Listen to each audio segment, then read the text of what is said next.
Good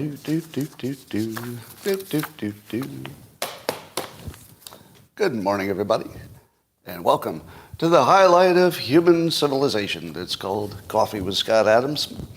And would you like to take this experience up to levels that even astrophysicists cannot imagine because the universe is too big? That didn't even make any sense. But it won't matter to the simultaneous sip. All you need is a cup or a mug or a glass, a tankard, chalice or stein, a canteen, jug or flask, a vessel of any kind. Fill it with your favorite liquid. I like coffee. And join me now for the unparalleled pleasure of the dopamine of the day thing. Makes everything better. It's called the simultaneous sip, and it happens now. Go.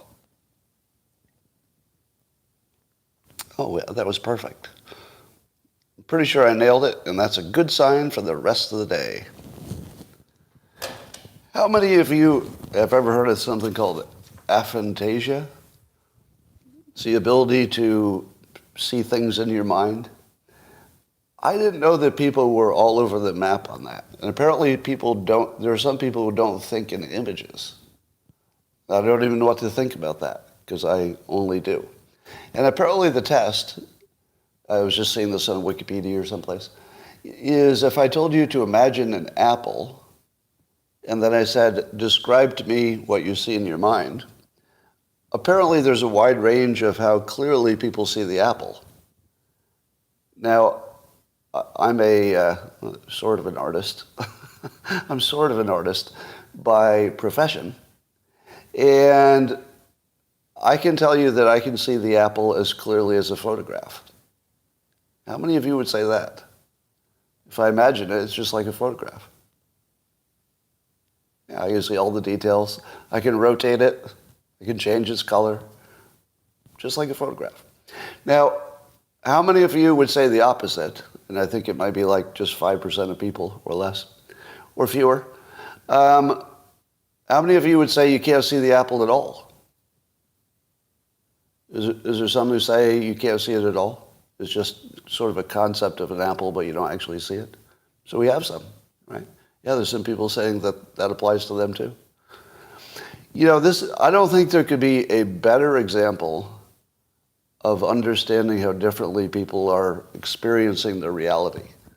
I honestly don't even have a way to imagine what it would be like if your imagination didn't reproduce things as well as the real world. I don't even know what it would feel like. I have no way to even visualize. Well, I can't imagine it. I suppose if it were visual, I could visualize it. So one of the secrets about why I can draw, let's say a new object, is that I'm tracing it. It's actually tracing. I know you hate me because that makes it sound too easy, but I see it first, and then I just put the lines are where I see it. Now, if you can't do that, and apparently there are a number of you who can't, how would you ever learn to draw? It feels like if you tried to draw, it'd be like stick figures and stuff, because the one in your mind, you wouldn't know what it looks like on the paper, right? So I would guess, and when I see artists who can do photorealistic drawings, I think maybe they're even, further than I am in terms of being able to see it. Or actually, they do more than seeing it. It's like they're seeing it plus something else, plus what they're adding, I guess. Now, here's another theory. Affirmations, the idea of visualizing your goals.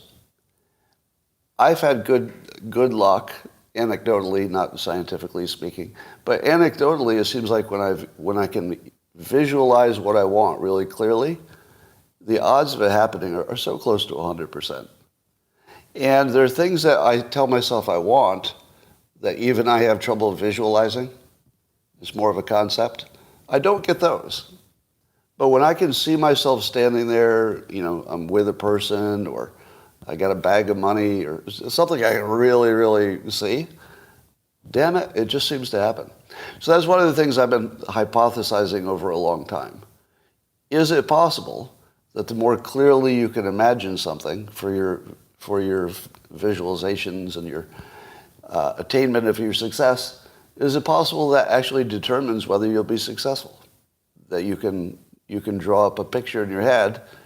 Because my theory is that that's one of the ways you program your brain.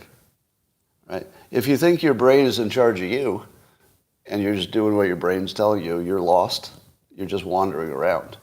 But you should be able to use the executive function of your brain to do something like visualization, which would be effectively reprogramming your brain to make it more effective. So reality is pretty subjective, and maybe that's all that's happening here, but it does seem to me that if you could visualize something clearly, the odds of it happening are pretty high. All right.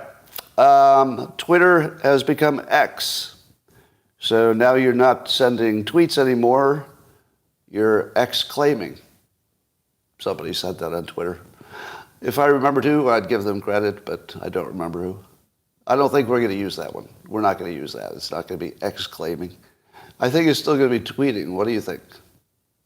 I think this is Prince becoming the symbol, the artist formerly known as Prince. Because I'm going to do the thing formerly known as tweeting, and then eventually I'm going to lose the formerly known as, and I'm just calling it tweeting again. So I'm going to say, well, I was Xing today, formerly known as tweeting, and then I'll start just saying formerly known as tweeting, I'll drop the X, and then I'll drop the formerly known as tweeting, and I'll be right back to tweeting. That's how I'm going to play it. Anybody with me? I'm not going to stop calling it tweeting. And I'm pretty sure we could call it whatever we want. We'll just make it so. Make it so, as they say in Star Trek. All right, I got a context note on a tweet. You know how Twitter will add community notes? Are there two things? Is there a community note and a context note, or are they really the same thing? Does anybody know if that's two different things or one thing? Let's see if anybody knows. Because most of you haven't seen one or both, so how would you know? It's the same thing? Somebody says it's the same. So let me just give you an idea how this worked. I'm actually very happy with a community note, or maybe it's just reader-added context notes. I think it's working really well. It's imperfect. All things are imperfect. But I'll give you an example.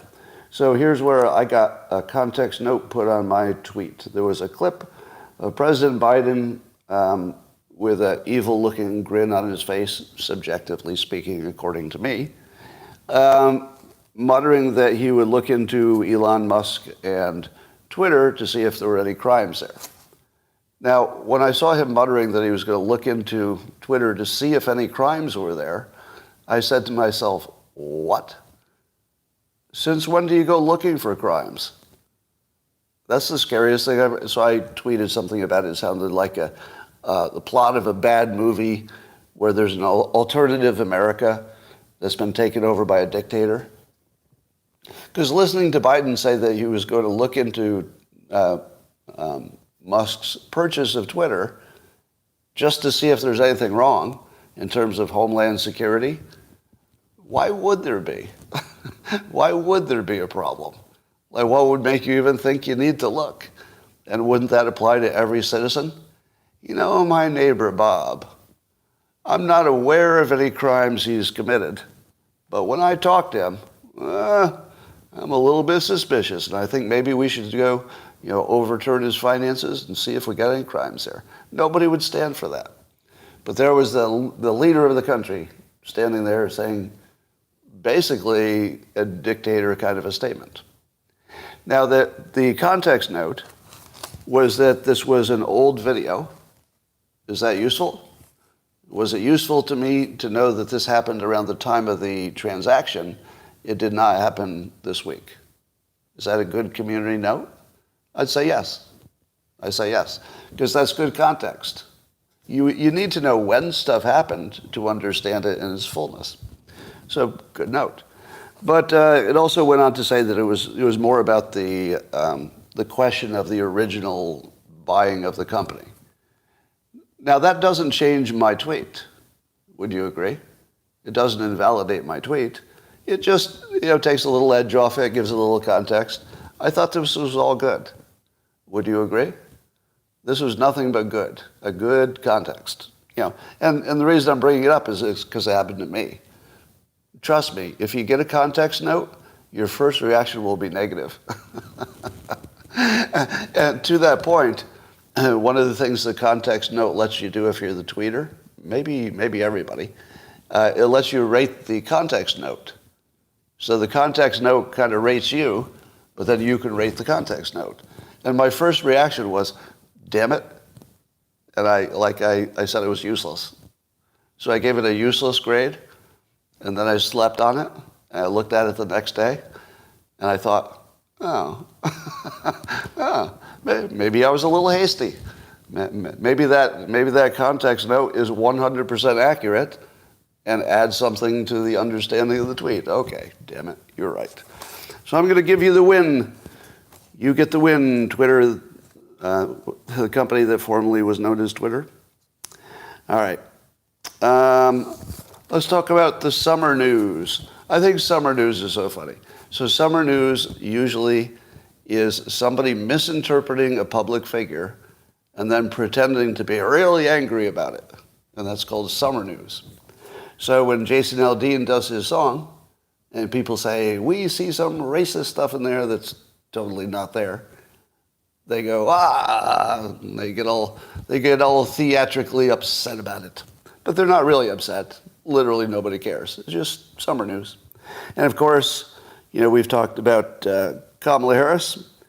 Now she's talking about the Florida, the school lessons for history. And she believes that they're teaching kids that slavery had an upside. There was something good about slavery. Of course, that's not non-existent, right? Of course, if you looked for it, it wouldn't be there. But it's fake news. So they send Kamala out to get angry about fake news. Imagine if you had been elected the vice president of the United States, and they're saying, okay, what valuable portfolio can we give you? So first they give you immigration, the border control, and you do absolutely nothing useful for a few years. So they're like, all right, maybe that was just hard. So then AI is an existential threat to humanity, some say. So they give the AI portfolio to Harris. And what did she do to make everything better? Well, nothing. So I don't think there's any job you can give her that will result in some kind of positive outcome. So if you had an employee like that, sort of a Wall-E employee, if you use the Dilbert analogy, if you had a Wall-E employee and time after time the projects don't get done, what do you do with them? What's the next project you give them if you don't want to fire them or it's too much trouble? You give them the least important, most bullshit job, something that only needs to be done so that people know it's being done, but has no value to the world, has no possible benefit at all. And that would be complaining about the Florida curriculum by imagining what it is and then getting really mad at what she imagined, what is not real. And that's her current job. Now, do you think she's going out and talking about this topic because that was a thing she came up with on her own? Oh, I think this is where I'll put my time and energy. I doubt it. To me, it looks like an assignment. How many of you would agree that her talking about this topic has to be certainly an assignment? I don't think the vice presidents just go out and on their own pick a topic and start complaining about it. Yeah. She actually would, just think about this. Do you believe that the people who assigned her the topic think that the topic is real? Meaning that Florida is actually teaching kids, Florida, that slavery wasn't all bad. Do you think that's really happening?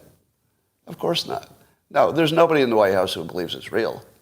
They actually assigned her an imaginary job. Tell me that's not true. Tell me that's not true. Kamala Harris was intentionally assigned an imaginary job because she could not fulfill any real assignment. They Wallied her. She's being Wallied, right? That's what the pointy-eared boss does. He doesn't want to go through the paperwork of firing Wally, So he just gives him, he usually lends him to another manager who asks for some resources. Hey, could you maybe lend me an engineer for this project? Somebody would sort of dotted line report to me for a while, but it'll just be a loan. And the pointy-haired boss says, sure. You're not only my coworker manager, but you're sort of my competitor in this company because if you get the promotion, I can't. So I'll be glad to help you because I'm a team player. How about Wally? You can have him as long as you want. Yeah, so the wallification of the vice president continues. I saw a tweet from somebody named Andy Petro. He said, this is a great tweet. All the imaginary people who think slavery was okay are the worst. All the real people who think the imaginary people are real are the second worst. Summer news. If anybody takes summer news seriously, you're falling into their trap. When you see somebody complaining about any of this stuff, just say, summer news. Can't wait for the real stuff. All right, here's one of there's a lot of funny news today. I think it's all funny. So NPR has a headline talking about the right-wing conspiracy about eating bugs. So NPR is essentially demonizing the right part of the country for saying that the left part of the country is promoting the eating of bugs sometime soon for protein. So while NPR is mocking the right wing for imagining there's some conspiracy about eating bugs, Stephen Miller the company formerly known as Twitter, he tweeted. Yes, I'm calling it tweeted. He tweeted that he tweeted three headlines from NPR talking about the value of eating bugs. So NPR is blaming the right wing for starting this bug-eating conspiracy theory. At the same time, NPR's own headlines, there's three of them recently, about the possible value of eating all the bugs. And I think Stephen Miller asked if NPR reads NPR or listens to it. Does NPR actually listen to NPR? Or do they know not to? Oh yeah, we produce content, but God knows we're not going to listen to it. We don't want to get hypnotized. So the clownishness of the world is the macro theme for today. So today's theme is American national incompetence. How many of you would agree with the statement that there's an incompetence crisis in America? How many of you would agree with that statement? A competence crisis, basically. You could call it incompetence crisis. To me, it seems obvious, and I'm going to talk about that more. But notice how the stories are all going to have that quality, right? We'll talk about the causes that's coming up. But do you notice all the stories in the news? They don't really look like something just went wrong. They don't really look like we disagree on priorities. It's not looking like a difference of priorities or preferences. It doesn't look like there was a natural problem and people have solutions. It doesn't look like that at all. It looks like incompetence is the issue. Let me say this in the cleanest way I can. Do we have a problem with climate change? Do we have a problem with inflation? Do we have a problem with, let's say, the Ukraine war? Well, on some level, you'd say yes. But wait a minute. Could there be one problem that caused all of those problems? Yes. And I don't mean it necessarily caused the war or caused climate change. I mean that the way we deal with all of these topics has left the realm of anything sensible, if ever we were there. So we've upgraded to a realm of pure incompetence, where the incompetence itself becomes the topic. So we're only talking about the incompetence. We don't have anything going on that's talking about making the problems better. Right? We have an incompetence crisis where we've replaced the topics with talking about our own incompetence. because we don't even know how to get out of that loop. We're in a little bubble of our own incompetence. All right. So Kamala Harris is obviously an example of an incompetence crisis. Joe Biden is clearly an example of, I'll call it a competence crisis. Clearly an example. Do you know that we've got two candidates, the leading candidates, who may be running to stay out of jail, at least in part, right? Now, as much as you might want Trump to be president, has he ever done anything that might have technically violated some kind of law? I don't know. Maybe. Probably. Do they all do that? When you reach a certain level, are they all violating technical laws? I think so. My guess would be they're all violating some technical law that nobody cares about. But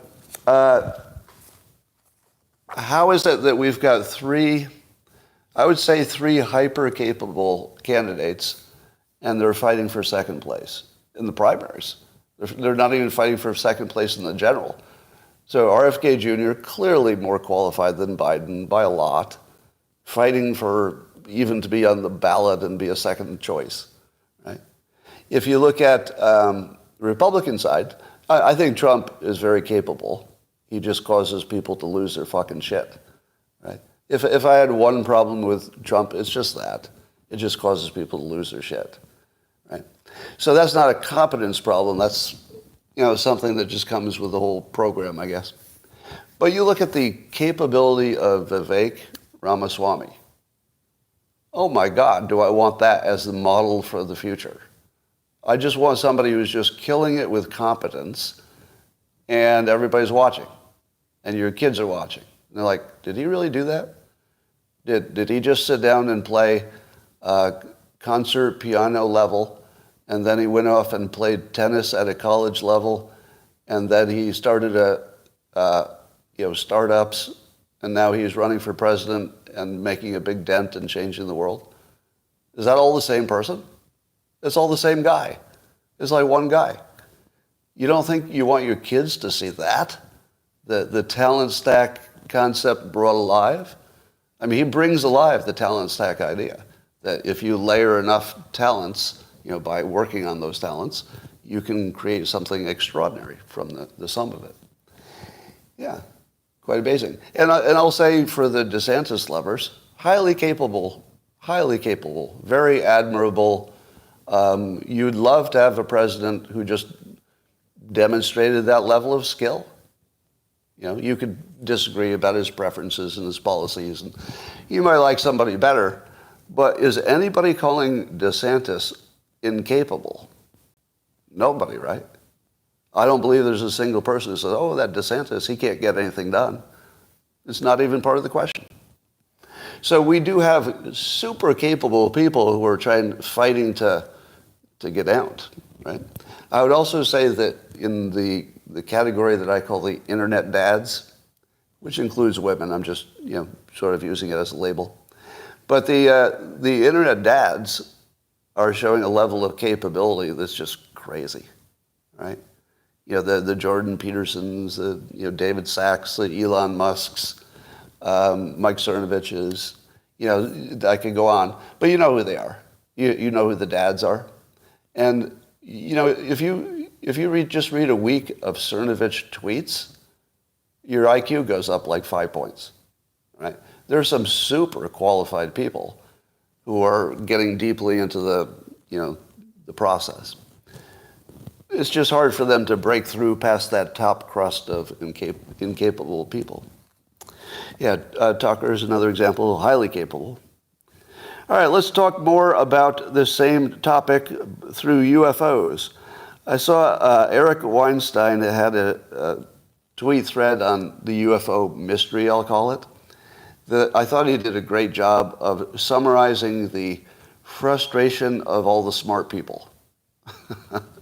So I'm just going to read one part of his thread, which was tremendous, and I recommend it. Just because I think he just does a great job of just summarizing what's going on with the whole UFO mystery. All right, but here he restated something I guess he said before. He goes, I stand by my statement.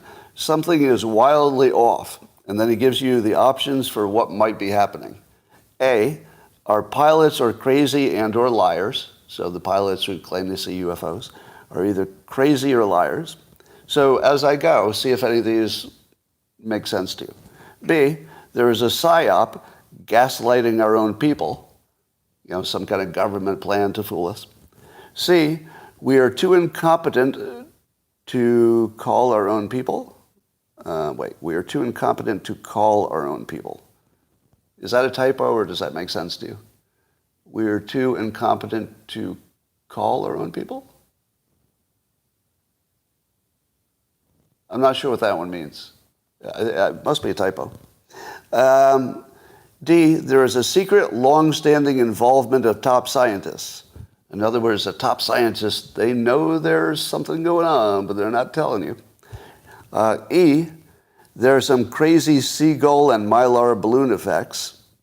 So there's just something up there, but it's not UFOs. A cult of UFOs has infected the Pentagon. So, a mental problem.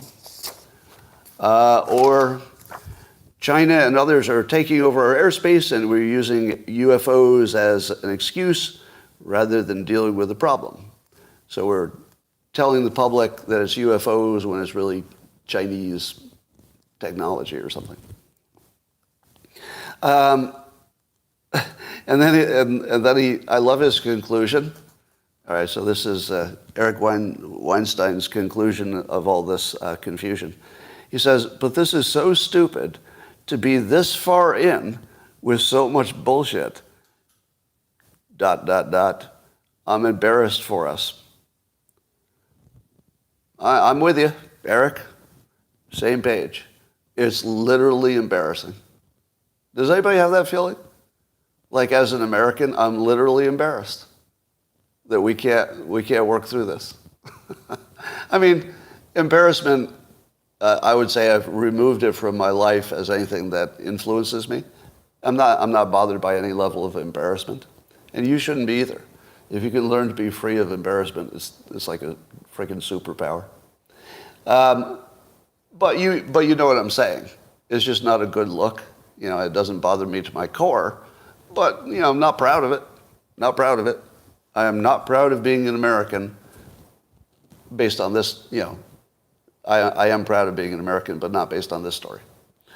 So I wanted to add a few hypotheses to his list. So he's got A through E, or G. I didn't understand one of them. I think it's a typo, but I'll add my own take. I think it's a combination of the following. So it's not one of these things. It's a combination of all these things. Optical illusions. We just see some things we didn't know what they were. Tech malfunctions in our sensing equipment. Or it might be just, a feature/bug that doesn't look like a malfunction. Could be confirmation bias. If you're expecting to see something, you see it everywhere. Could be some are hoaxsters. Some, not all, but some of them might be just literally hoaxers. Then there's your cognitive dissonance. You got your grifters. You've got the effect of money that distorts everything. And then on top of that, on top of the reality or non-reality of these UFOs, separately but connected, is the timing of when we learn about alleged new stuff. I believe the timing is strategic, which is independent of whether there are any real UFOs. That's a separate question. But the timing of when the news stories about UFOs that's probably political. Not for sure, but it seems like there's always something that's embarrassing for Democrats who are in power when it comes out. But working against that theory is that stuff came out during the Trump administration too. And I don't recall that was necessarily timed to any bad Democrat news. So I don't think the hypothesis that it's always timed to cover up the news works every time. But could it have been done once? Is there any one time then somebody said, this would be a good time for this story? Maybe. So I do think that there's a possibility that the media gives it more attention when there's something that they don't want to talk about. But that doesn't mean they're necessarily doing it consciously, right? If Fox News is talking about all the bad behavior of the Democrats and they've got 5 good stories, like Hunter's laptop and, new whistleblowers and they get all that, and CNN kind of doesn't want to talk about it at all, what do they have? Right? You better talk about UFOs because you want to stay away from that stuff. So I think it's a whole bunch of ordinary things. I do not think any of the extraordinary explanations are likely. Right? So listen to how many of Eric Weinstein's potential, these are ways it could be explained. How many of them are extraordinary? All right, so just see. So I gave you a list of possibilities that are all ordinary. Technology bugs, most ordinary thing in the world. Confirmation bias, that's so ordinary it's the operating system of human beings. That's the most ordinary thing. You think it's there, but it's not. Cognitive dissonance, all ordinary. So everything on my list would explain everything we're seeing, hoaxers, grifters, money, media, and it wouldn't require any extraordinary anything. It wouldn't require any new introduction of any new effects. It would purely be explained by all the ordinary stuff. But look at Eric's list. Our pilots are crazy or liars. Well, if it were 1 or 2 pilots, crazy or liars would be a pretty good hypothesis. But it seems to be a lot of them, right? Or at least enough that crazy and lying is probably ruled out. That would be extraordinary. There's a psyop gaslighting our own people. Well, psyops to gaslight us, we know are common. Would you agree? It's common to have psyops. But I don't think that the government would use UFOs for a psyop. That would be extraordinary. What would not be extraordinary is to say there's let's say an anonymous source. That wouldn't be extraordinary because they do that all the time. It wouldn't be extraordinary to say there's a preprint study that says you should shove masks up your ass to stop cancer. Right? That's ordinary. Like lying in a preprint study, that's just ordinary, or not being accurate. How about we are too, I don't know about the incompetent one. That might be the typo. All right, there's a secret, long-standing involvement of top scientists. And no top scientist has talked. No, that would be extraordinary, right? Not likely. There are crazy seagulls and mylar balloon effects. Well, that actually gets to what I was saying, that there might be just a technical glitch or optical illusion, right? So I think that one's more in the ordinary category. Or there's a cult of UFOs has infected the Pentagon. I think that's confirmation bias and the fact that UFOs are fun and everything else is less fun. If you're working in the Pentagon, name one topic that's more fun than talking about UFOs. Well, we got to find out if there's, illegal chemical weapons. Ugh. UFOs? UFOs. So you'd expect that people chase fun, so they like it. So of course there's people in UFOs in the military who want to talk about UFOs. UFOs are fun. All right, China's, and I don't think it's likely that China is taking over our airspace with their advanced machines, and we don't know the difference, or we don't want to talk about it. So my theory is it's ordinary, that the UFO thing is ordinary. Let me tell you why I think it's ordinary, beyond the fact that all of the elements to make it happen are ordinary. The history of humankind is one hoax after another like this. You know that, right? There has never been a time in human history where there were not multiple hoaxes that had multiple people saying they were true. My favorite one is, was it earlier in 20th century, when there were all these hoaxes about giant bones. All right, they were finding skeletons of giant bones, and there were a lot of them. If you just went by how many there were, and you went by how many people told you they saw it with their own eyes, and you went by the media reports that they were true, and you talked to the scientist who said, oh yeah, I saw it, you would think that was pretty true. 0 of them were true. 0. It was just like widespread, giant bones all over the place. But we don't have any. The Smithsonian has 0 giant bones. Now, how different is the giant bones hoaxes than the UFO story? What part of the giant bones hoax is not 100% common to the story about the UFOs? Yeah, we have better technology, but does it matter if you have good technology if, you're seeing a tic-tac and you think it's a UFO? The humans are doing the interpreting.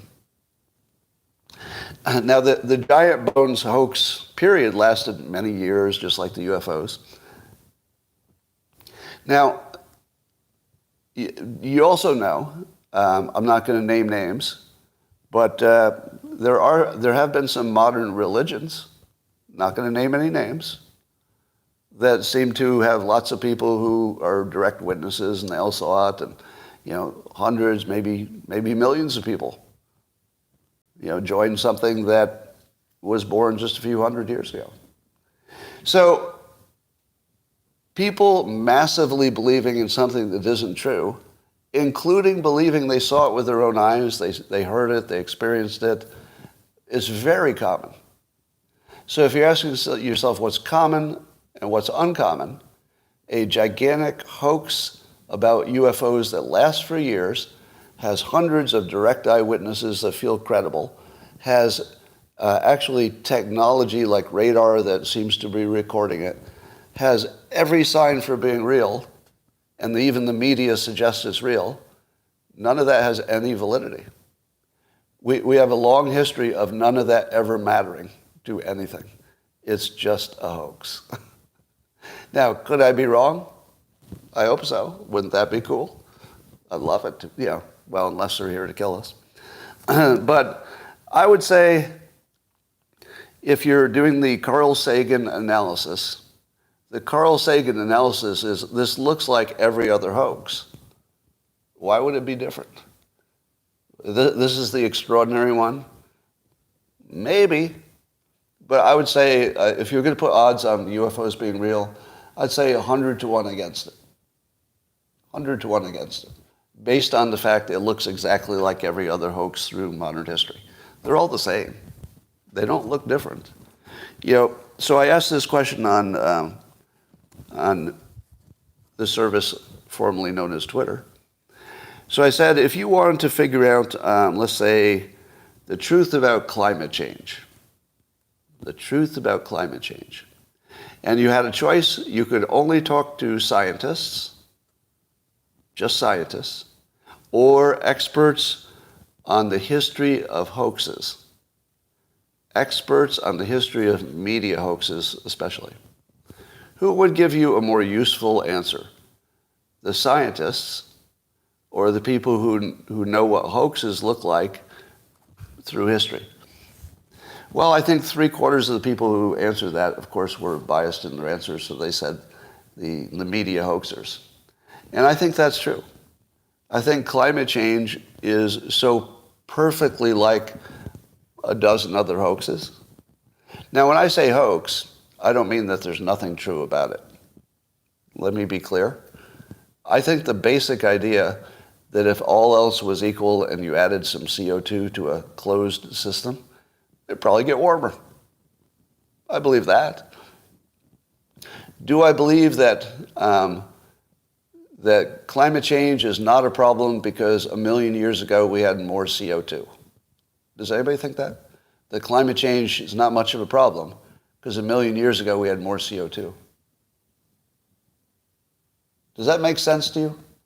Does that sound logical to you? That 1 million years ago there was more CO2 and the world was thriving. Therefore, the current level of CO2 is not dangerous. You know that's not logical, right? Even Thomas Massey was making this case, and I was cringing. Because Massey is sort of my standard for good behavior, He's like the standard for a rational, scientific approach. But I saw him actually in a video arguing that CO2 was much higher, like 1,000 parts per million instead of 400, in the distant past. Do you all know what's wrong with that argument? Now, John Kerry tried to diffuse it by saying, yes, but people weren't here. Humans weren't here. That's a terrible, terrible defense.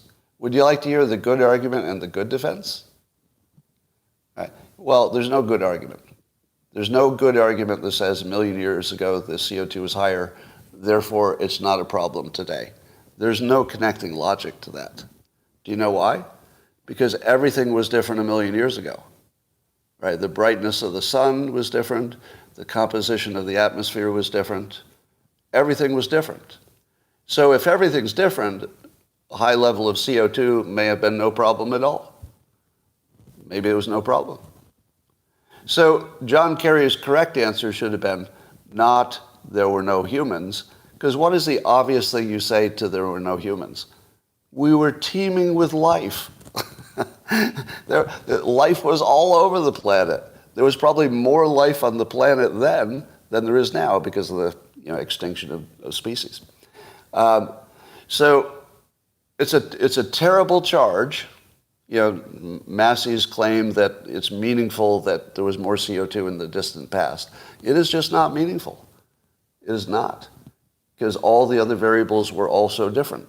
So it may be that you needed more CO2 in the past because the sun wasn't as warm, right?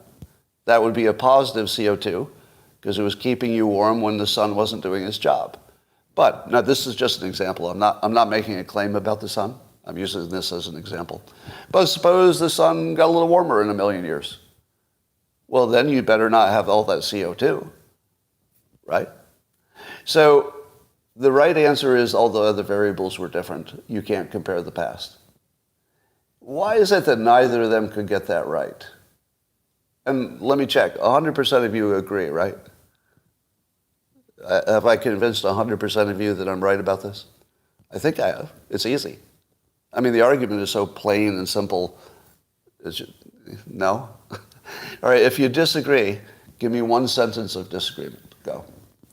The one sentence why what I said is wrong. Why is the CO2 from 1 million years ago relevant? Okay, you all got quiet when I had to say. You all got quiet, didn't you? Here's the best argument I have for the other side. This is the best one. Quote, you're vaccinated. Oh, well. And then there's always somebody in the comments who's blaming it on the Jews. I assume that's satire. All right? I'm going to give you the benefit of a doubt. All right? The benefit of a doubt that was satire. All right? I don't want to see that shit in the comments otherwise. All right? I don't want to say this every day either. All right? Can you maybe not do anti-Semitic things in the comments? Like maybe that's just not cool. How about a lot less of that, huh? So, free speech, fine, but it doesn't belong everywhere. It's not satire. Let me take a break here. Let me take a break. So you got a group of people in the world who everybody knows are unusually successful. Let's call them Elbonians.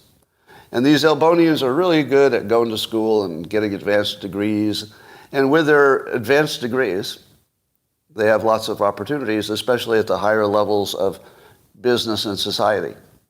So they take their better degrees and they start doing really well.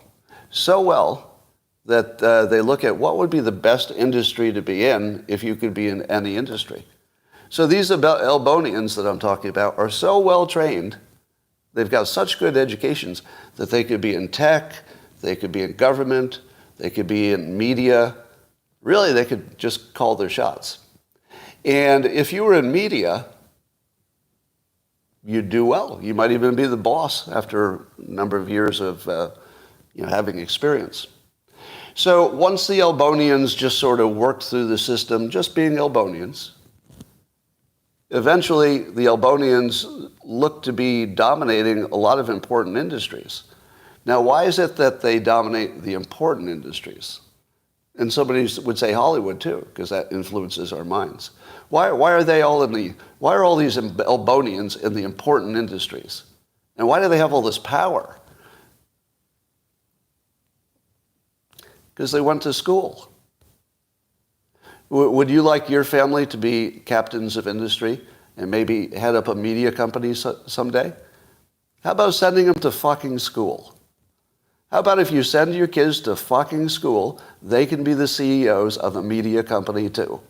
How about fucking opening your head and looking at if there's a group of people who are killing it on education and they become your fucking boss, maybe you should look at yourself. Maybe you should check your work, right? If you got a boss that's an Elbonian because they all went to fucking school and it was their biggest fucking priority, and it wasn't your priority, they should be your boss. You should work for Elbonians. The Elbonians are going to run your country. They're going to run your media. They're going to run your Hollywood. They're going to run your tech. They're going to run every fucking thing that matters. Why? Because they went to school. It's making me crazy, all right? How is that not obvious? How is that not fucking obvious? Every one of you anti-Semitic assholes, you don't see that going to school is the main variable? Can you not see that? Seriously? You can't see that there's a correlation between school and success.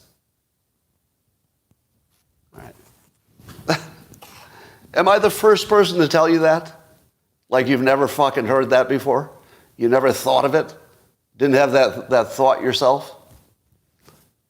How about it doesn't require any collusion on behalf of Israel for the people who took schooling as their top priority and then executed? Right. Now, you're going to say, but Scott, they might be talking to each other and preferring their in-group or something. Yeah, so what? So what? So what? You want to be on the in-group? Go to school. Send your kids to school. Make it a priority. All right. Oh, God, that bugs me. All right, back to the main topic here. Do you think that AI will create work for humans or reduce work? What's your best guess? Will AI create work? I'm going to make a prediction that it's going to be more like when we said computers were going to reduce paper. Do you remember that? The 70s, early 80s? Yeah, all these computers are going to reduce paper. The current market for computer printers is about $50 billion. I don't know. I remember when computers came in, the first big change was more paper, right? Because you had to print it twice. You had to make copies and everything. So there's a story about, at least in some jobs, there's one group of people who are looking at, they're vetting, well, I guess you'd say they're examining articles to see what would be included in their publication. And they got a big problem, because it used to be humans would write articles, they would submit them to their publication, they would look at them and say, oh, okay, and they'd pick the good ones. Now, the number of articles that are being submitted is shot through the roof because they're being written by AI. And AI can't write for shit. So where they used to have to look at, maybe I'll just pick up numbers. I'm just making this up. Where you might have to look at, let's say, a few dozen human-written articles. Now you've got 1,000 articles that have been submitted, written by AI, just with a prompt, so nobody did any work, and they're all bad. So now they have to look through 1,000 to find that one, where they used to look through a few dozen. Now that's a very specific, industry and situation. But I feel like there's going to be a lot more of that.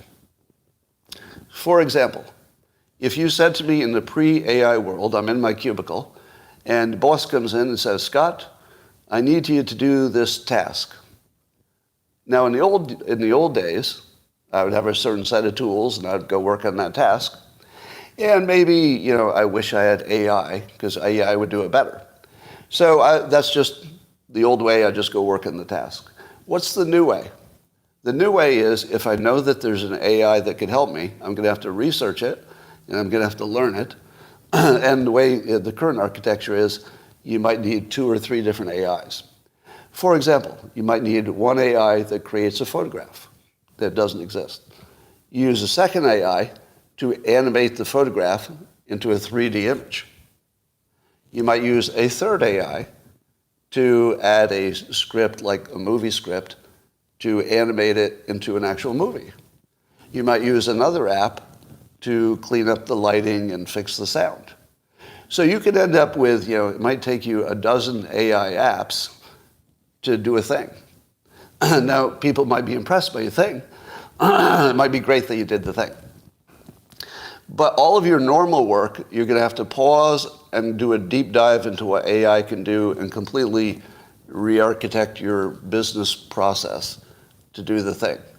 You will spend as much time learning the tools to do the thing as it would have taken you just to do it the old way, blah, blah. Now, I'm not a troglodyte who wants to stay with the old ways. I'm pro-AI. Let's do AI and the market will sort it out. But I think it is completely optimistic to imagine it's not going to add work to the cubicle class, as well as at home. I think it will make my life at home harder, because I'll be continuously trying to find out what tool. All right, is it this tool, but somebody says this tool, and got to sign up, and this one's not sending its data to the other one, and why is the API isn't working today? And all the things that used to be easy, there'll be so much better way to do it in this complicated way that you have to spend all your time figuring out how to do it. Ordinary things that you did the other way.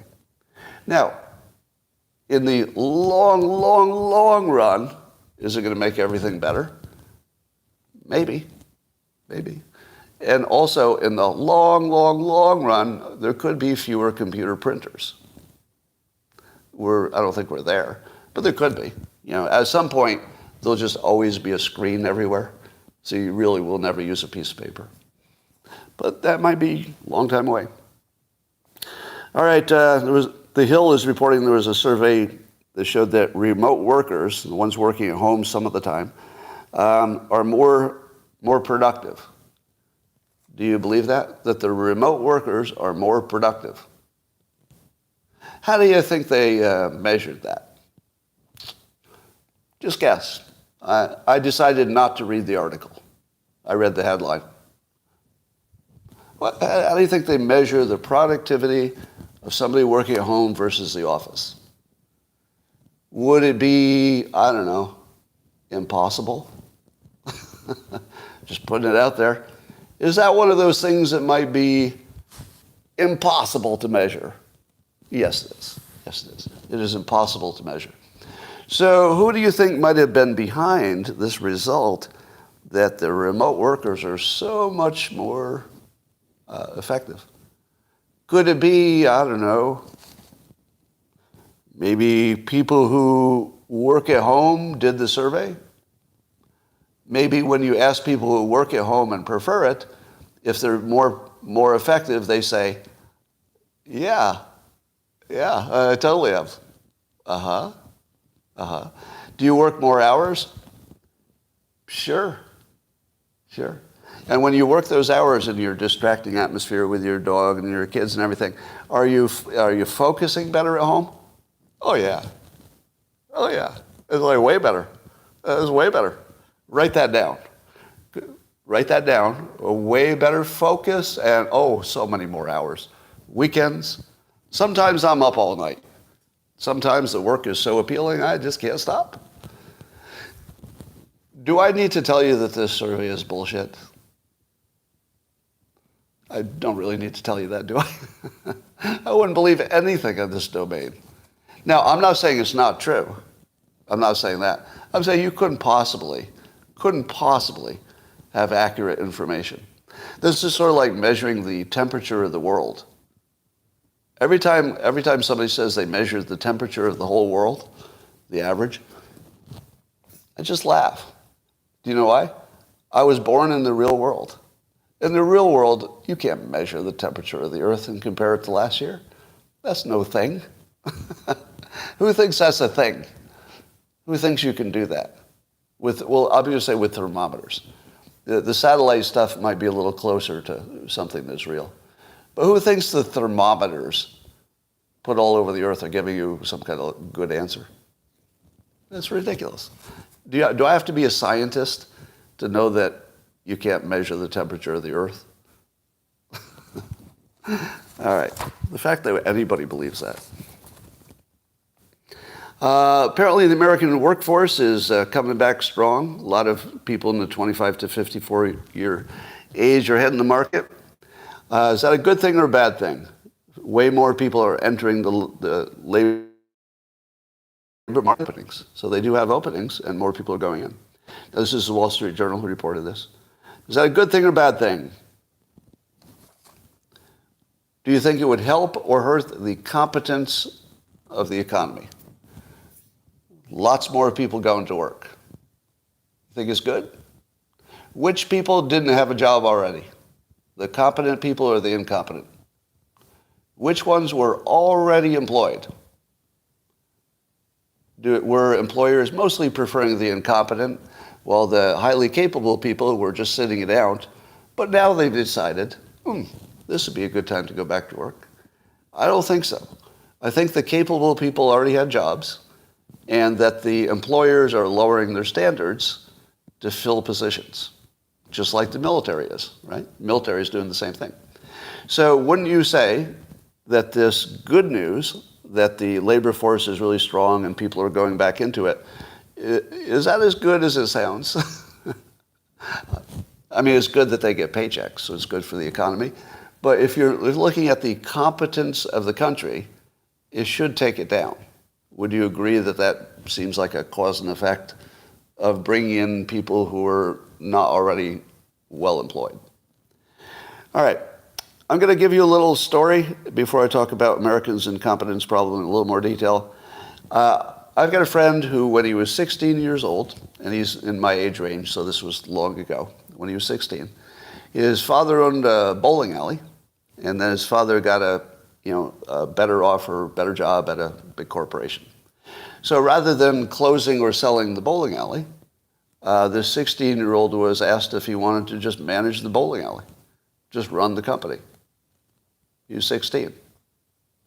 So remember, this is many years ago. So what did the 16-year-old say, who basically had been running the company anyway? He was like assistant manager. He was kind of running it anyway. He said, sure. So it was a whole business, bowling alley, that was managed by a 16-year-old kid. Now, in my day, when I was a youngster, that wasn't that unusual. And if you went back into, old-timey times, back in the prairie, a 16-year-old was the head of the household. It wasn't that unusual. But do you think a 16-year-old should run a company in 2023? I mean, there might be some special ones, but it's different. Things look really different now. I believe I could have run a company at 16 back in those days. Things were simpler too, but I think I could have. I felt I was ready. It wouldn't have been easy, but I could have figured it out as I went. I could have gotten there. Now compare that to the design of America at the moment. I'm going to read a bunch of statements that just tell me if you think these are true or false, and do they contribute to the incompetence of the country? So my thesis here is that we have a current design for our country that guarantees incompetence, and we didn't always. We used to have a design that guaranteed that the competent people would rise and take over everything. But here's our current situation. We've got the teachers' union blocking school choice. Should that make us more capable or less capable over time? Less, right? Because competition is the only thing that makes anything work, and they're getting rid of it. And they also maintain teachers who are not good. They're hard to fire because the union protects them. So certainly the teachers' union should make us all stupid by design. I don't see any way around it. Another one, affirmative action. Do you think affirmative action causes companies who would obviously prefer to have highly qualified employees but also diverse? That's what they prefer. But unfortunately, they have to deal with math, which is they can't all get qualified people because there just aren't enough. It's just numbers. So if you can't get enough, but you're being measured on your diversity, even more than your profits, what are you going to do? You're going to start lowering your standards, which has nothing to do with the capabilities of any group, right? This is not about bigotry. This is just math. That if you lower your standards because it's the only way you can fill your spots, you get less qualified people. There's no argument there. That's a strict definition of cause and effect. How about a tight job market? Lower standards, we talked about that. How about the fact that in 2023, the media, the scientists and experts in general, are all lying to us? I don't know how different that is from the past. Maybe we just know more about it. But do you think we're getting dumber because we're lied to by all the smart people? I feel like that has an effect, right? So I just gave you the story of, probably the smartest person in Congress, Thomas Massey. He might literally, like if you gave an IQ test, he might be number one.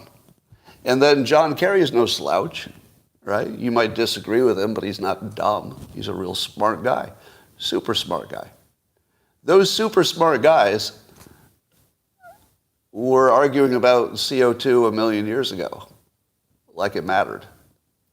Like I feel like this is somehow downstream from all the experts' stupidity, that even smart people are dragged into kind of a conversation that doesn't make sense. How about the fact that we have lots of college and lots of people going to college, but we have lots of college courses that don't make you smart? Does college make you smart? It used to. I'm pretty sure it used to. And there are a lot of college majors. If you pick the right major, yeah, totally it'll make you smarter. But I feel like there's a whole bunch of college majors that are actually designed to make you dumber. And that feels new. How about a few more things that would make us dumber? We've got a lot of the smart people are retiring. What about just retirement? Do you think we're losing skills because the boomers tend to have a wide range of skills. They tend to be talent stackers. I don't know if that's still true. So maybe we're losing stuff to retirements. And there's also a bubble. Since the boomers were a big bubble, just the fact that boomers had a lot of training and that the group with the most training is also the group that's most retiring. Again, it's just math. There's no opinion here. The math requires that you have less qualified people when you're done with those retirements. How about startups sucking all the smart people into areas that, by their nature, 9 out of 10 are going to fail? Well, it's probably great for startups because you want your smart people in the startups. But don't you think the startup world is now so large that you can suck the best people out of every corporation? So when the startup world is small, it can be your smartest people, but you still have plenty of smart people just doing their regular jobs. But what happens when all of the smartest people realize that they could be billionaires if they just do a startup, and then 9 out of 10 fail? So you take your smartest people from environments and where most of the time they're succeeding, you put them into a startup situation where, by its nature, 9 out of 10 fail. You're basically putting your smartest people into failure and taking them out of success. Now, I don't know if that's a net bad or good, because those smartest people are creating, Google and Apple and, stuff like that. So it might come out positive, but it's at least one of those things I look at that might be sucking talent out of places we need it. All right, so you put this all together, and there might be something that's making us smarter, but I can't think of it. The best I could come up with is that you can get online training for just everything. But that only applies to people who are willing to go get it, right? It doesn't come to you. You got to say, all right, I'm going to learn this new thing, and then you got to really work at it. So it seems to me that we have designed a system accidentally. So design is the wrong word. But we've drifted into a system that guarantees growing incompetence. Yeah, you can throw drugs in there and addiction and everything. Yeah, actually addiction is a good one. Let's throw addiction in there. I think there's more addiction. So that should take something off your capability as well. And also health. What about general health? Nobody's as smart or as productive if they have bad health, but our food system is killing us, and our big pharma's doing a mixed job. So we're making people less effective by their health, less effective in their education, less effective in their training, less effective by filtering, actually preferring less qualified people because you got to fill these spots. Now, what is there anything that all of these forces have in common? It's like a whole bunch of things I just talked about making us less capable. But is there any core, bottom thing that's causing it all? Because I heard some people say it's obviously the communists, it's communists. So it might be other countries trying to influence us, but it's the local Marxists and the communists who are doing it. Do you think that's what's happening? All right, I'm going to give you my hypothesis. It's women. It's women. It's all caused by women. Now, when I say it's all caused by women, do I mean that every single... Hold on. Let me take a break. Why do you mean every single woman is exactly the same? Well, Dale, that's not what I mean. And anybody with good reading comprehension or has lived in the world for more than a second knows that when people talk about groups, they never, ever, ever mean every person in that group is the same. So why are you saying they're all the same? Okay, again, I didn't really say that. I'm just talking in the normal way that people talk when they talk about the average of a group. It's more about an average sort of situation. And yet, you say everyone is the same. Dale, can you look at the calendar for me? Certainly. What's today? July 24th. What season is that? Summer. So, are you pretending to be angry about something that you know isn't true because it's the summer and it's just summer news? Maybe. Dale, go back to where you came from. Gladly. And pause. All right, so here's what I mean. Here's what I don't mean. I don't mean there's anything wrong with women. Can I put that out there? There's nothing wrong with women. Women are great. And there's nothing wrong with individual women. Individual women, I'm a big fan. I can show you plenty of individual women who are just killing it in the workplace, killing it in life, killing it with their families. Awesome people. I like women. However, it is generally true, if we can stay out of the trans conversation for a moment, if you will. Can I have permission to talk about something that's not related to trans? Anybody? Is that okay? I don't know. Is it legal? It's still legal, right? I can talk about a topic without even referencing. Is it like trans is not central to the topic? Okay. Well, I had to check. All right, so here's what I say about the difference between men and women. Men have more testosterone. That's not true. What about the trans? Shut up, Dale. Shut up. We're not doing trans today. Men have more testosterone. If you take a bunch of people with more testosterone, be they trans or be they not, are they more likely to develop systems that focus on competition compared to a control group of people with less testosterone? What do you think? Do you think that the testosterone group, if they were creating a system, would make them competitive, such as the free market, such as democracy and voting? Of course. I think they would. And would that mean that those people who had more testosterone, are they the smart ones? No, I'm not saying that. I'm saying that if you pump anybody with testosterone, they make different decisions than if they have less testosterone. It has nothing to do with your brain. It's literally a chemical that you had nothing to do with it. Well, maybe you boosted it somehow, but it's just a chemical. All right, now, second question. If you had a group that you were studying that you knew were lower testosterone, what would be the nature, and let's say that they had female chemistry. What is the nature of systems that they're likely to build? Would they be competitive systems? Dog eat dog, winner takes all.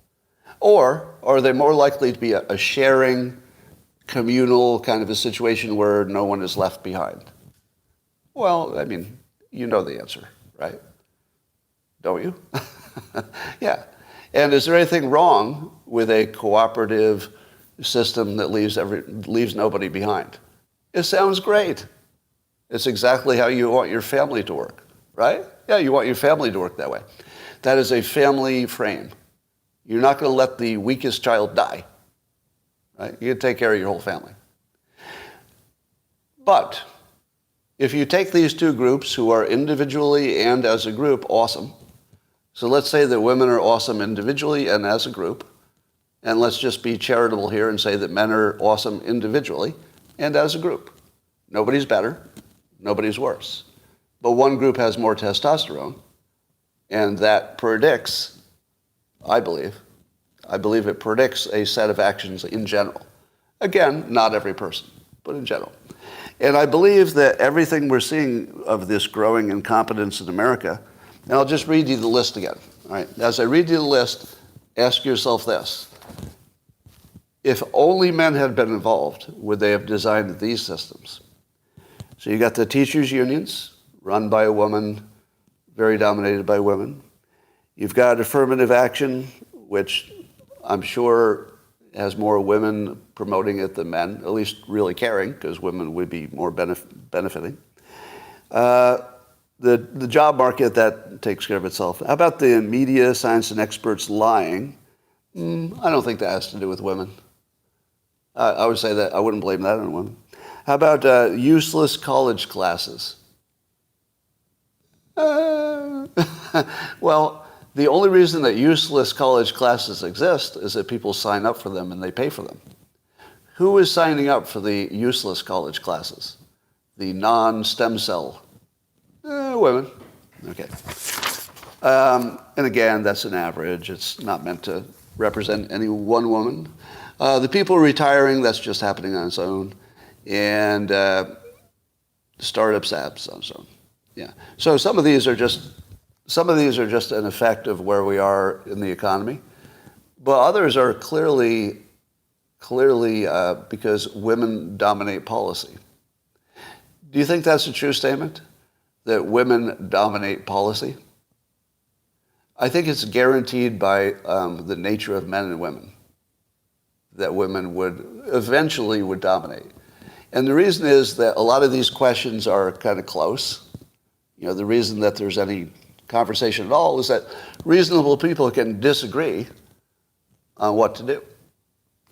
But you know what reasonable people have a hard time doing? Pissing off women. Pissing off women.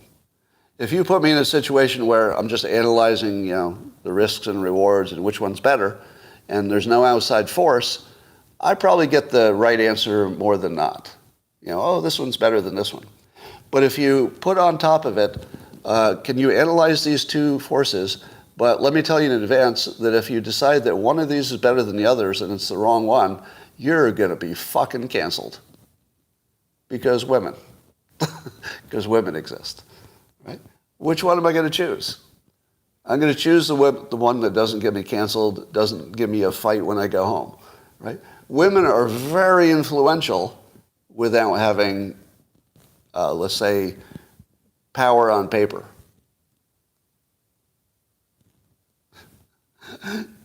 PJ says, Scott is terrified of powerful women. Yeah, that's what I'm saying. I'm terrified of powerful women. I'm going to use you, PJ, as an example of the declining competence in the United States. That was not a, let's say, A-plus comment. I'm not sure it was a B-minus. That was sort of a D-plus, barely represented human communication. Do better. Do better. Stefan says, in all capital letters, I would bet my left nut this guy is single. Big fucking surprise, because I don't have to go home to a wife and explain what I did on a live stream today. That's why I'm telling you the truth, because I don't have to go fucking explain it to a woman when I'm done. Do you think I would have done this live stream when I was married? Oh, you poor bastards who can't say what you want to say. I just want to make you jealous for a moment. I don't like to brag, but I'm canceled and single. Yeah, same time. I'm canceled and I'm single.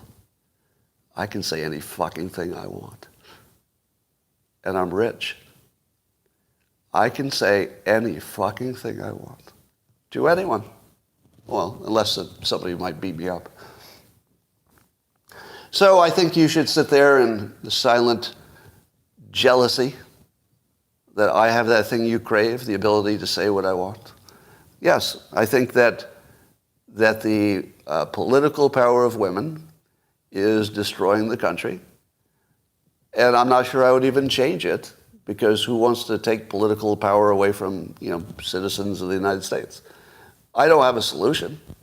If you're telling me, but Scott, are you saying going back to the old ways where, women were property of the men?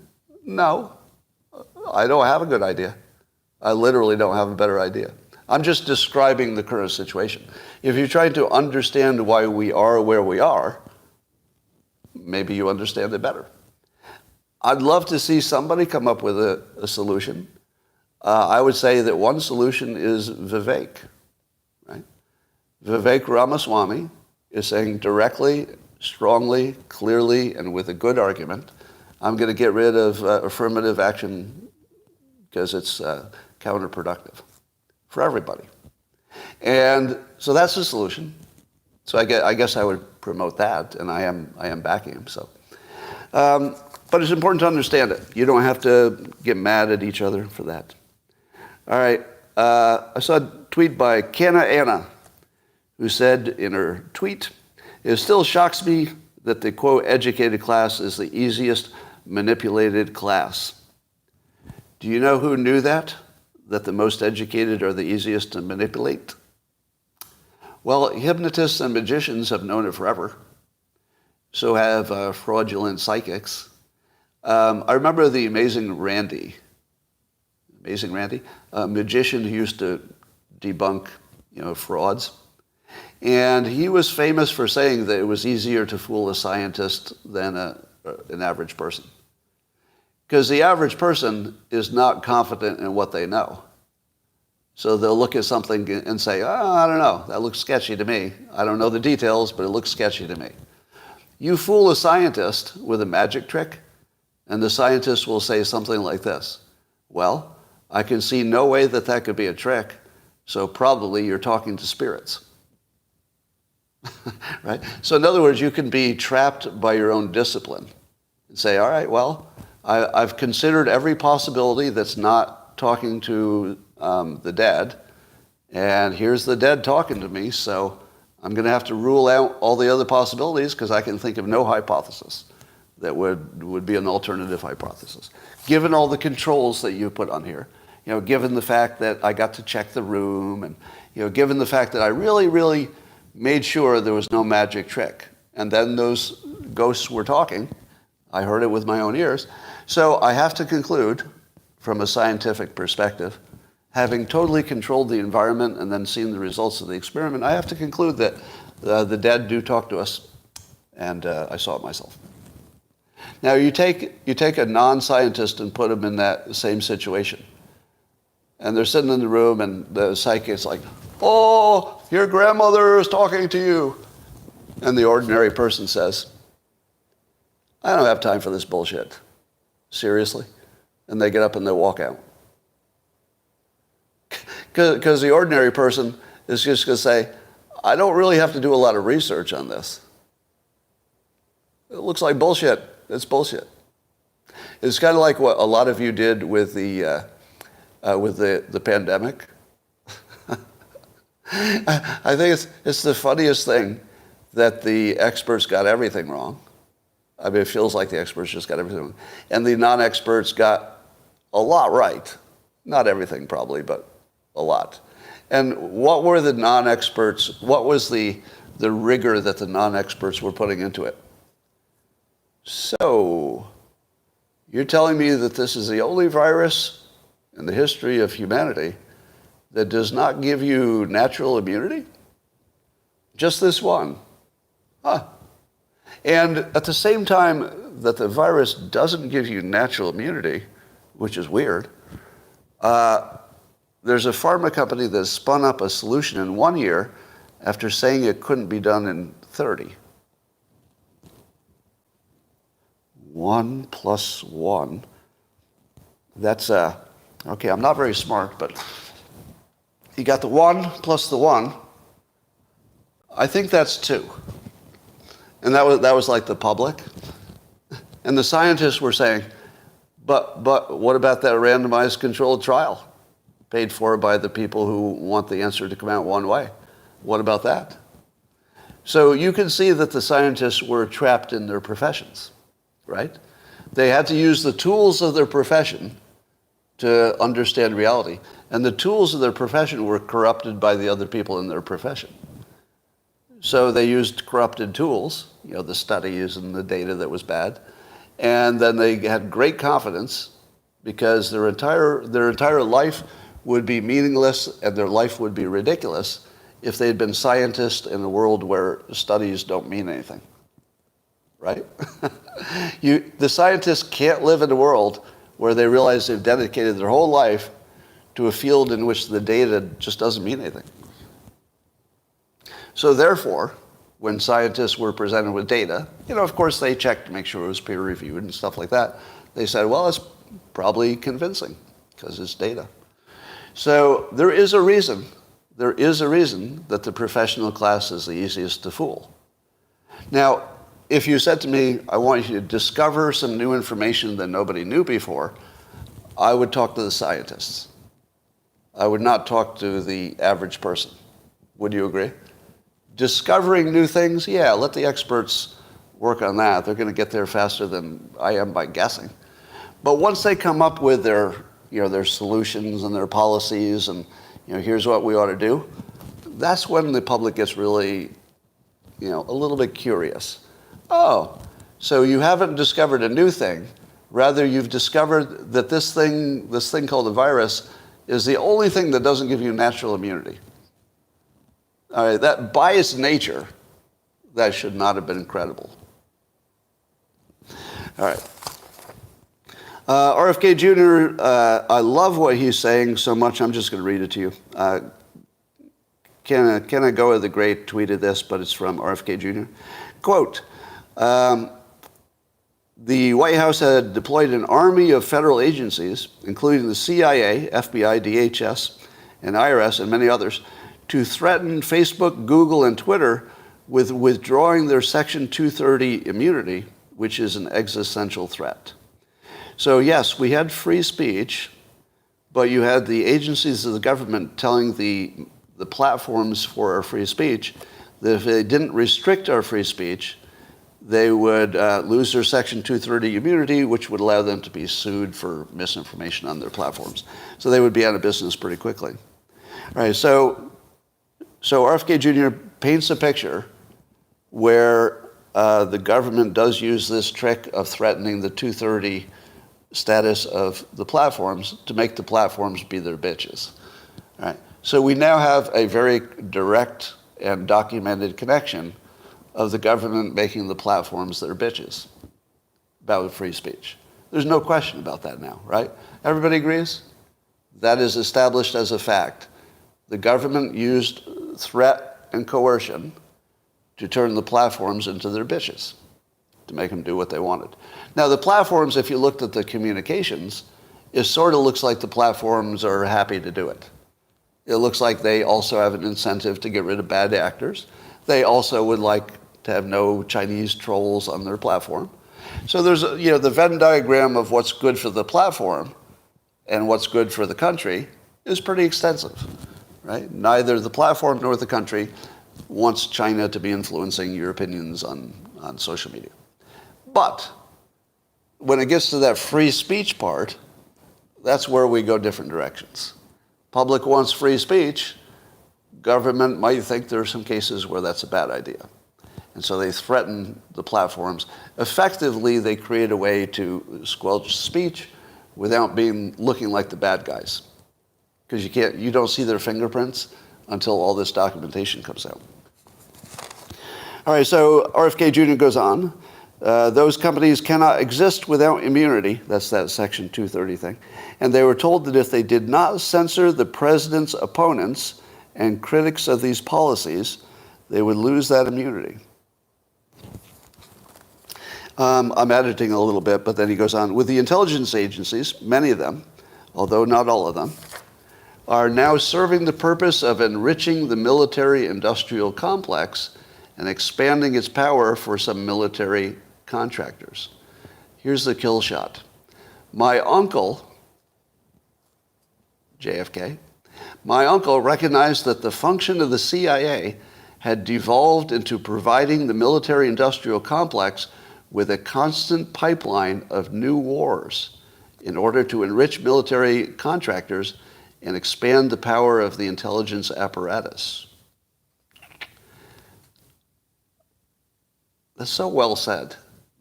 Wow. And then he ends with, my primary platform is unraveling the war machine and the national security state that is bankrupting and destroying the middle class. My God, he tied it to the middle class and he made it work in our country. The ultimate objective is to protect democracy and restore the American middle class. Fuck, he's good.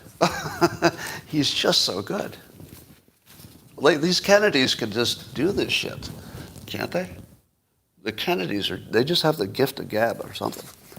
But I haven't seen anybody ever tie the military-industrial complex to the decline of the middle class, but you can see it.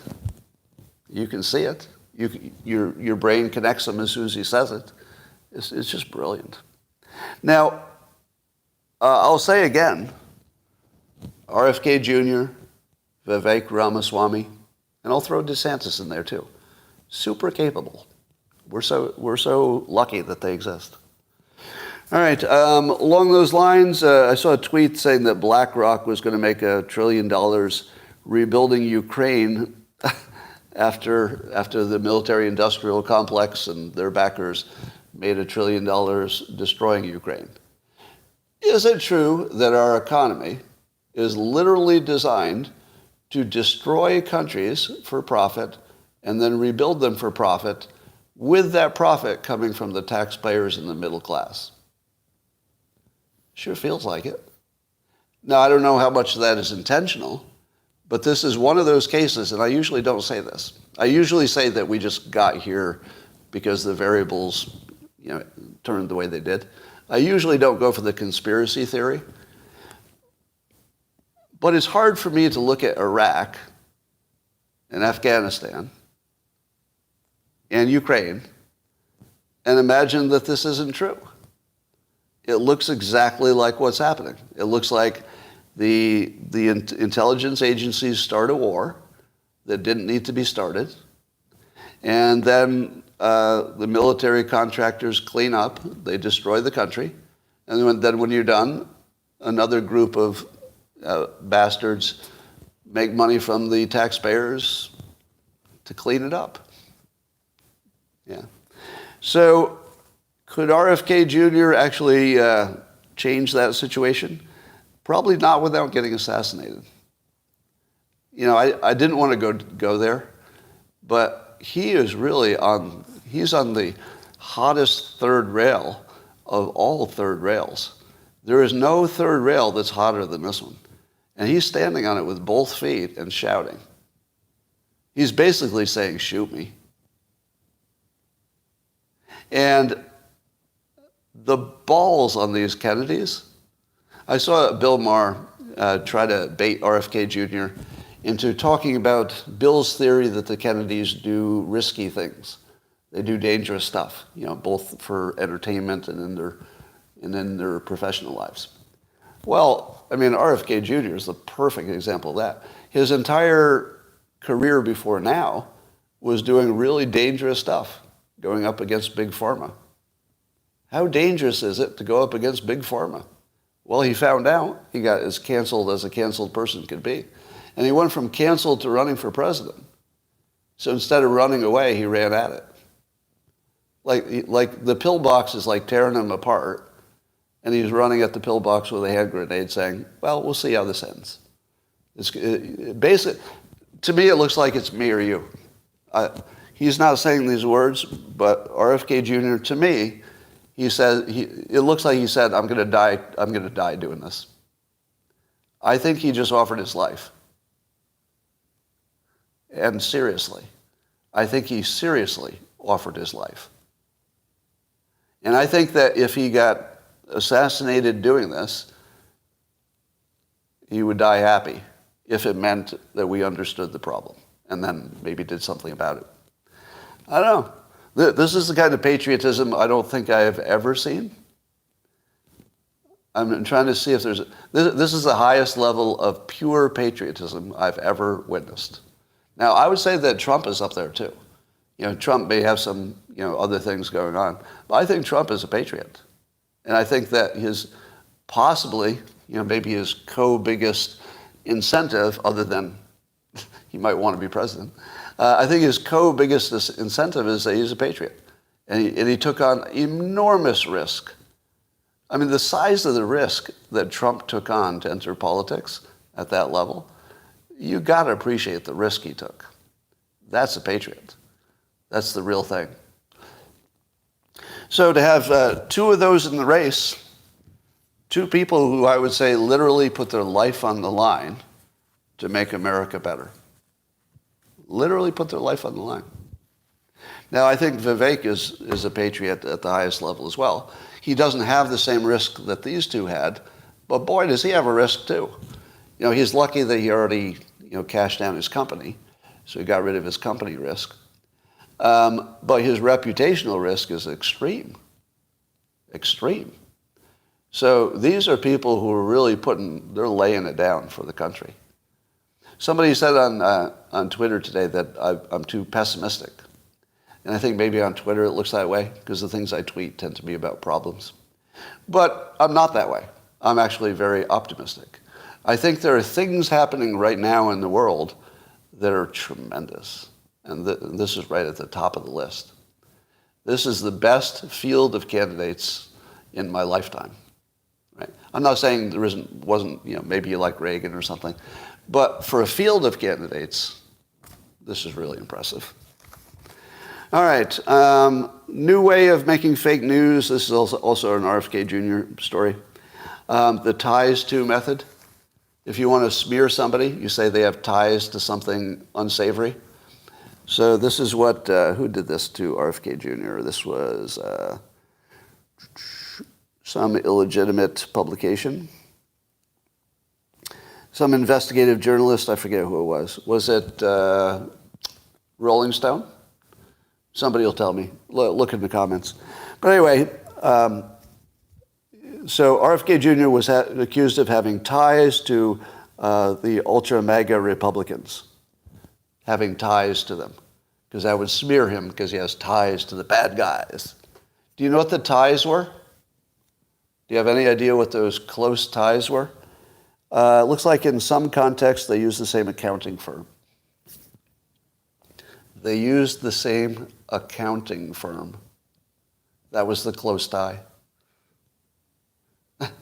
So whenever you hear that somebody has ties to something, your antenna should go up and go, oh, that's fake news. That's fake news. Now, if they had said he's working with and he's making policy with, maybe, who knows. But if they say his organization has ties to this unsavory group, fake news should be your first instinct. And then the article better work pretty hard to talk you out of it. They had the same accounts. So RFK Jr. He says, I interrupt my normal tweet stream for a bit of comedy. It's so ridiculous. He goes, blah, blah, blah, Rolling Stone, yeah. Rolling Stone and congressional Democrats are irate about a Kennedy super PAC having, quote, ties to MAGA Republicans. Actually, the, quote, ties are that it hired an accounting firm that has also done accounting for other PACs, including those of Republicans. Shocking, isn't it? I hope they continue this bold investigative journalism. They might discover other ties. Maybe they use the same janitorial services too. I tell you, mocking is the way to go. Mocking is the way to go. So again, that was perfectly phrased.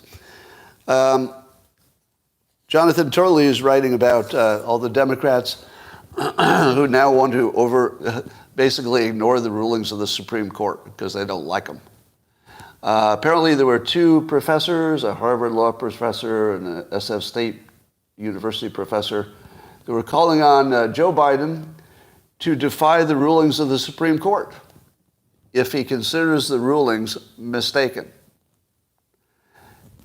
Can you believe that this even happened? That there are two college professors, one from Harvard, who are actually saying that the president should ignore the Supreme Court, the whole basis for what makes the Constitution work, the separation of powers, that he should ignore the separation of powers, the single most important thing that keeps the country together. The single most important thing, and he should ignore it. And that's like a real thing. I don't need to tell you why it's a bad idea, right? We can skip the whole counter argument, right? Agreed? Will you all stipulate that it's so stupid? I don't have to say anything about it. But apparently there are a number of Democrats and other people who are backing the same idea, that if you don't get what you want, you can ignore the Constitution. And they're talking about it out loud in public like they're proud of it. How did we get here? It's so dumb. This is like they never learned how the Constitution worked. But I mean, it's a Harvard law professor. So clearly they prefer the power over the constitutional system. All right. Speaking of Thomas Massie, he tweeted this. He said the Department of Homeland Services, Department of Homeland, what's the S? Department of Homeland Services? The S is for what? Security. Department of Homeland Security said that misleading COVID-19 narratives inspired domestic terrorists.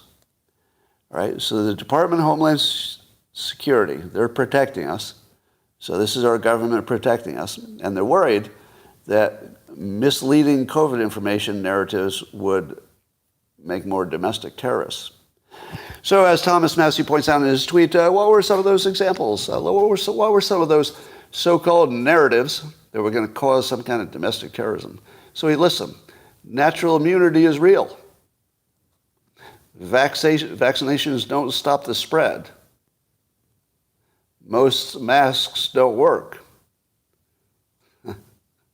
Most masks don't work. I love Thomas Massie. He's the only one smart enough to put the word most. The rest of you are like, masks don't work.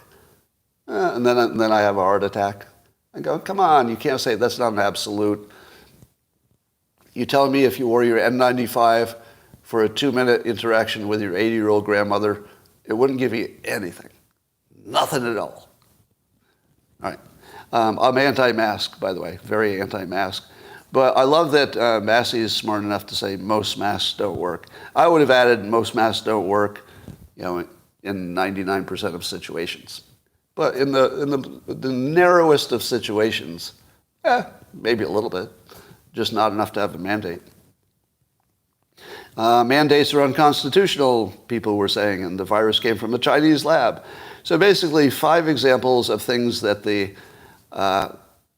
conspiracy theorists got right, and they're not random things. They're the 5 most important things, aren't they? Aren't they literally the most important things? They got them all right. Just remember that. And how about this? Rand Paul is tweeting that the government, quote, science, that's right. A sitting senator just put quotes around the word science, and I have no argument with it. No argument at all. And he goes on, government science published a study purporting that 90% reduction in death from COVID if you boost with the vaccine. The only problem, the authors of the study failed to reveal that I think he has a typo here. I think he means the unboosted group also had a 90% reduction in deaths from all causes. In other words, the patient group were not equal to begin with, and the booster vaccine may or may not have had any effect. That's right. It might not have had any effect, at least based on the data. And then Rand Paul goes on, he goes, this insightful critique is exactly what the FBI and Department of Homeland Security have been attempting to censor. Only this time it made it into the New England Journal of Medicine.